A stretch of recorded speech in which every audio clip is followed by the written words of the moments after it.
Hello नमस्कार friends, हमारे channel में आपका स्वागत। हम आपको बहुत ही महत्वपूर्ण जानकारी देने वाले हैं अतिथि शिक्षकों के नियमितीकरण को लेकर। द लपेटा ने अतिथि शिक्षकों के नियमितीकरण का मुद्दा उठाया और पूरे प्रदेश भर में अतिथि शिक्षकों से बात की और प्रदेश अध्यक्ष से बात की। केसी पवार जी का क्या कहना है, अतिथि शिक्षकों के नियमितीकरण के लिए क्या नीति बना रही है मोहन सरकार, कब तक अतिथि शिक्षक नियमित हो सकती है, किस आधार पर नियमित हो सकती है, इसके संबंध में पूरी विस्तार से मैं जानकारी आपको देने वाला हूँ और एक वीडियो भी दिखाने वाला हूँ जिसमें द लपेटा ने अतिथि शिक्षकों का मुद्दा उठाया और नियमितीकरण करवाने की बात की गई है। सुनील सिंह परिहार जी का क्या कहना है, प्रदेश के अतिथि शिक्षकों का क्या कहना है इस संबंध में, कब तक अतिथि शिक्षकों की विभागीय परीक्षा लेकर नियमित किया जा सकता है, पूरी विस्तार से मैं जानकारी आपको देने वाला हूं और एक वीडियो भी दिखाने वाला। वीडियो में बने रहे, वीडियो पूरा देखें। अगर आपको वीडियो अच्छा लगता है तो आप लाइक करें और चैनल को सब्सक्राइब जरूर करें ऐसी अपडेट पाने। क्या कहना है केसी पवार जी का और मध्य प्रदेश के जिला अध्यक्षों का जो ज्ञापन सौंपा जा रहा है सरकार को, उसको लेकर पूरी विस्तार से जानकारी। वर्ग जो हमारे साथ जुड़ा अतिथि शिक्षकों का वर्ग था, हमने सबसे पहला लाइव किया था। तब मुझे इतने फोन आए और कहा कि सर आपने हमारी बात को रखा, वरना कोई सुनने को तैयार नहीं, उस तरीके से समझने को तैयार नहीं। बहरहाल अरसा भी था, चुनाव करीब आए। चुनाव के वक्त उस वक्त के मुख्यमंत्री शिवराज सिंह चौहान हर वर्ग को साधने के लिए हमने जिस तरीके से अतिथि शिक्षकों की पूरी मांग को एक प्लेटफॉर्म दिया, मांग ऊपर तक पहुंची, सरकार तक पहुंची, मुख्यमंत्री तक पहुंची और मुख्यमंत्री शिवराज सिंह चौहान ने खुद चुनाव के पहले अतिथि शिक्षकों का एक बड़ा सम्मेलन बुलाया। उस सम्मेलन में अतिथि शिक्षकों के प्रति क्या उद्गार थे, हम ये इसलिए दिखाना चाहते हैं क्योंकि वर्तमान हालात ऐसे नहीं है। सरकारें कुछ भी बदल जाए, हमारा कमिटमेंट और हमारे तेवर कभी नहीं बदलेंगे। इस बात का हम आपको एहतराम देते हैं, इस बात का वादा करते हैं। और वर्तमान में जब हमें तमाम अतिथि शिक्षकों, मुझे तो लगा कि चूंकि इतने सारे वादे कर दिए गए थे अब कहीं कोई परेशानी होगी नहीं। सरकार तो कह रही थी गजट नोटिफिकेशन भी हो गया, ऑर्डर भी हो गया, सब कुछ हो गया।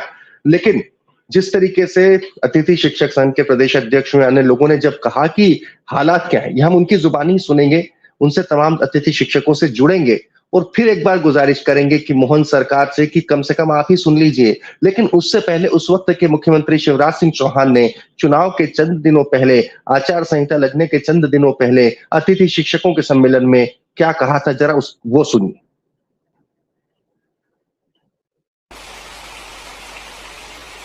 आपके योगदान को मैं कभी भुला नहीं सकता। जब रेगुलर शिक्षक नहीं थे तब अतिथि शिक्षक के रूप में आपको पढ़ाने का दायित्व सौंपा गया और मुझे प्रसन्नता ये कहते हुए कि अधिकांश अतिथि शिक्षकों ने पूरी कर्तव्य निष्ठा के साथ अपने दायित्व का निर्वाह किया।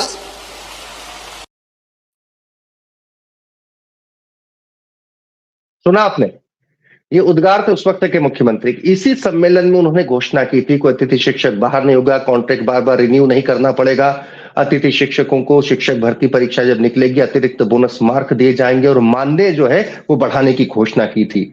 हमें लगा कि चलिए सब कुछ अच्छा हुआ, अंत भला सो सब भला। लेकिन क्या सब कुछ भला है? क्या वाकई सरकारें चुनाव के पहले घोषणा करती हैं, वोट लेती हैं और बाद में हालात और हश्र क्या होता है? इसी बात को उठाएंगे ताकि एक बार फिर से बात नई सरकार तक तो कम से कम पहुंचे। हमारे साथ अतिथि शिक्षक संघ के प्रदेश अध्यक्ष समेत उनके तमाम साथी एक बार फिर लाइव जुड़े हैं हमारे साथ में। केसी पवार साहब हैं हमारे साथ में जो कि प्रदेश अध्यक्ष है, और भी तमाम साथी हैं हमारे साथ में। मुकेश कुमार जोशी जी हैं, पहले भी जुड़ चुके हैं हमारे साथ। राम अवतार कुशवाहा जी हैं। आप सभी का बहुत बहुत स्वागत है एक बार फिर से हमारे इस प्लेटफॉर्म पर भरोसा जताने के लिए। जी पवार साहब, मेरा सबसे पहला वो है कि मैं तो सोचकर बैठा था कि अब तो सब कुछ अच्छा हो गया और मुझे तो लगता था कि जिस तरीके से आपका आंदोलन था, आपका संघर्ष था और हमने तो केवल प्लेटफॉर्म दिया, लेकिन लगता था कि मेहनत रंग लाई। लेकिन हकीकत क्या है, क्या हुआ क्या आखिर में? सबसे पहले तो आपको नव वर्ष की हार्दिक शुभकामनाएं, साथ ही नवनिर्वाचित प्रदेश के माननीय मुख्यमंत्री महोदय और हमारे शिक्षा मंत्री और अन्य मंत्री को भी शुभकामनाएं। अब हम आते हैं हमारे असल मुद्दे पर कि हमारी महापंचायत 2 सितंबर 2023 को माननीय तात्कालिक मुख्यमंत्री शिवराज सिंह चौहान जी ने भोपाल के लाल परेड ग्राउंड में आयोजित की। उस समय बड़ी खुशी का उत्साह था, उल्लास था लोगों में कि अब मामा ने हमारी महापंचायत आयोजित की है और हमें सब कुछ मिलने वाला है। और माननीय शिवराज सिंह चौहान जी ने आशा के अनुरूप घोषणाएं भी की। उन्होंने घोषणाएं की कि आज से अतिथि शिक्षकों का वेतन दोगुना हो जाएगा। उसको वेतन के साथ ही एक समय सीमा निर्धारित करी कि अब अतिथि शिक्षकों का वेतन 1 माह 2 माह लेट नहीं, एक निर्धारित तिथि पर होगा। उसके बाद उन्होंने आगामी परीक्षाओं के लिए 50% आरक्षण शिक्षक भर्ती में किया, साथ ही 20 अंक बोनस का प्रावधान किया। और एक जो मुख्य मांग जो हमारे भविष्य के निर्माण के लिए उन्होंने बोली कि अतिथि शिक्षकों की गुरुजी की तरह विभागीय परीक्षा लेकर उन्हें नियमित किया जाएगा। परंतु बिल्कुल चुनाव चले गए, आज दिनांक तक एक आदेश हुआ है, वो केवल दोगुना वेतनमान का।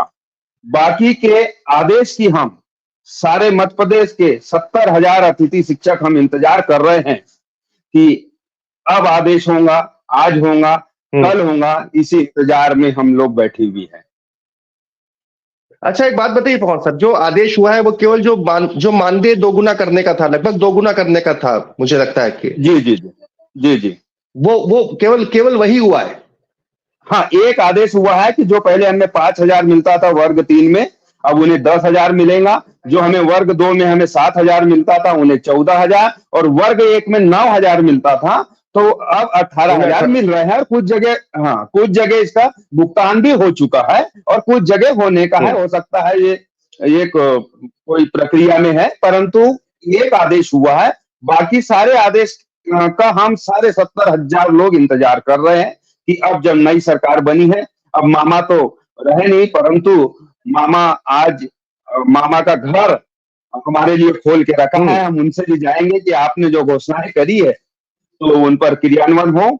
और हम नई सरकार से भी, नए मुख्यमंत्री जी से भी, डॉक्टर मोहन यादव जी से भी निवेदन करते हैं कि जो पूर्व मुख्यमंत्री जी ने जो घोषणाएं करी है, उन घोषणाएं के आदेश शीघ्र निकाले, ताकि हम 70,000 अतिथि शिक्षकों के घर का चूल्हा जल सके और हम अपने भविष्य को लेकर सुरक्षित रहे। बहुत जरूरी है ये बताना जरूरी है, जताना जरूरी है, क्योंकि मोहन यादव कई बार कह चुके हैं कि पिछली सरकार की घोषणाएं, चुनाव के वक्त की गई घोषणाएं, योजनाएं सब कुछ लागू होंगी, कुछ भी चीज बंद नहीं होगी। ऐसे में अगर नई सरकार भर्ती निकालती है तो ये बहुत जरूरी है कि इसके पहले गजट नोटिफिकेशन हो जाए कम से कम, वरना अतिथि शिक्षकों के ऊपर तलवार तो वैसी लटकी होगी। एक घोषणा वो भी की थी कि फिर से जो आपका रिन्यूअल होता है, अब वो रिन्यूअल हर महीने नहीं होगा, इस तरीके की घोषणा भी की थी। उसको लेकर भी कोई नोटिफिकेशन नहीं है, उसको लेकर भी कुछ नहीं है आदेश।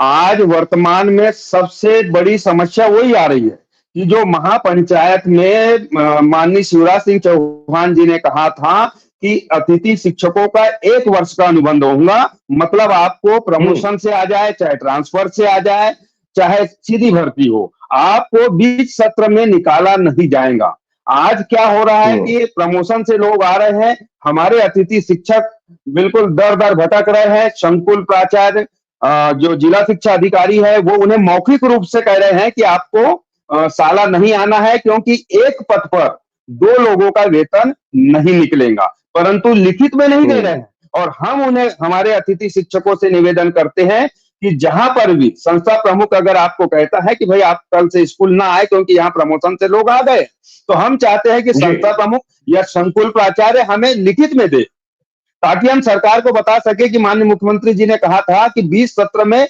हम किसी भी अतिथि शिक्षक को नहीं निकालेंगे। ये भी कहा था माननीय शिवराज सिंह चौहान जी ने, बेचारे कहाँ जाएंगे 20 सत्र में, बेचारे कहाँ जाएंगे, उन्हें कौन रखेगा? प्राइवेट स्कूल वाले भी नहीं रखेंगे, उनकी भी भर्ती फिलअप रहती है।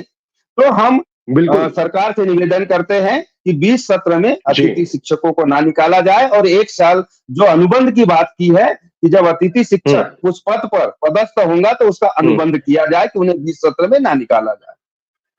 बिल्कुल, ये बहुत महत्वपूर्ण है, क्योंकि सरकार ने खुद ने घोषणा की, बकायदा मुख्यमंत्री की घोषणा है, भरे मन से घोषणा है, आप लोगों के सम्मेलन में, आप लोगों की महापंचायत में घोषणा है। और साहब आप हमारे साथ बने रहे, आपके और भी साथी हमारे साथ जुड़े हैं, उनके साथ एक बार